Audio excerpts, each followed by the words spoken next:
Siap lawan Vicky Prasetyo, Aska dan Deddy Corbuzier sudah siapkan strategi.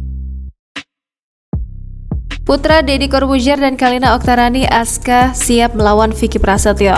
Ketika ditemui, remaja 15 tahun itu mengaku sangat antusias dan bakal serius menjalani pertarungan. Keputusan tersebut lantaran Aska Corbuzier menilai Vicky Prasetyo bisa saja menang dari dirinya. Tak sampai di situ, Aska dan Deddy Corbuzier bahkan telah membuat strategi. Putra Kalina Oktarani menjelaskan di ronde pertama bakal bertarung santai.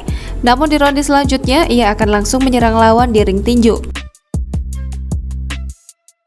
Sementara itu, Vicky Prasetyo mengungkapkan sangat menunggu pertarungan tersebut. Meskipun awalnya ia ingin bertarung dengan Deddy Corbuzier. Kendati demikian, Vicky Prasetyo tak serta-merta meremehkan sosok Aska. Ia turut menegaskan pertarungan murni hanya ingin berduel dengan Aska. Pun mantan suami Kalina Oktarani itu menerangkan tidak ada masalah dengan Deddy Corbuzier. Namun sebelum melawan Deddy Corbuzier, Vicky Prasetyo harus melangkahi Aska terlebih dahulu. Tak sampai di situ, ia menerangkan pertarungan untuk meramaikan olahraga tinju di Indonesia. Sebagai informasi, pertarungan antara Aska melawan Vicky Prasetyo digelar hari ini, Kamis 31 Maret 2022. Pertandingan akan disiarkan secara langsung di YouTube milik Deddy Corbuzier pukul 20.00 waktu Indonesia Barat.